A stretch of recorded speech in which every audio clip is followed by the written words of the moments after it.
Hi everybody, I got a request from Dawn to show you guys exactly how I do my textures and keep the color but take it off the skin because I do it a little bit differently. I don't mask off the texture. I just use Gaussian blur. So I'm going to show you guys how I do that today. So this is just a picture that I want to put a texture on.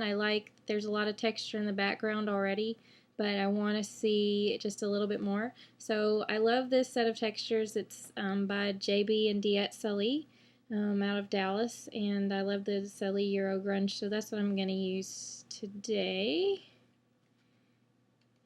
So I'm going to go ahead and get the texture put on top, and you can do this with any texture. You don't have to have an action. This is actually an action that they've created, but you can put any texture. You can just layer it. Just make sure it's on a separate layer is all you need to do. So that's what I'm doing now, is just putting the texture on top of my picture, and I'm just gonna fit it right here on top of the photograph. And so now you can see that I have two layers. I have the background layer, and then which is my picture, and then I have the texture layer. So I can turn it off and on. You can kind of see it just adds a little bit of grunginess, but it also adds a little pop of color. And if you can really see kind of down here, there's an outer edge to this texture that's a little darker, and then the inside it kind of gives a little bit of glow. So I like the color that it's kind of doing to her. So I want to keep that. So what I'm going to do is just press L to select my lasso tool.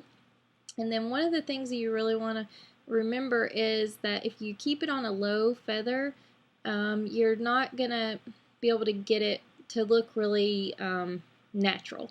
If you keep it on a low feather, then you're going to see exactly where the texture ends. It's going to be like really, really soft and then really hard all of a sudden. And so I don't like that. So I turn it up to 48. So my feather's on 48, so basically what I'm going to do is just go around this girl with my feather. It does not have to be perfect, especially since I turned the feather up so high. I do want to keep that little bit in her crook of her arm, so I'm going to go over her more than once, but this just gives you an idea.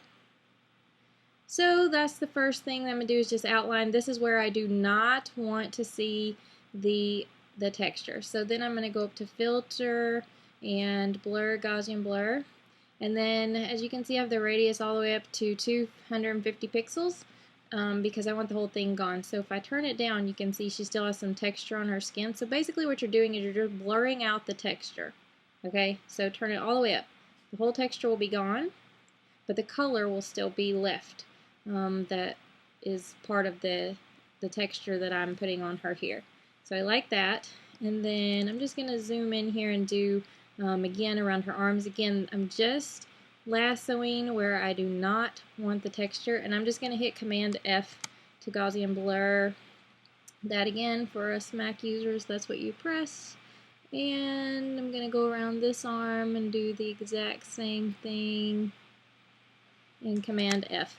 So I'm getting rid of the texture there, but I'm leaving the color. And so if you zoom in, what we talked about with the feather, I don't want like a hard edge. Oh, there's the texture, there's not the texture. I want it to look like it really blended in.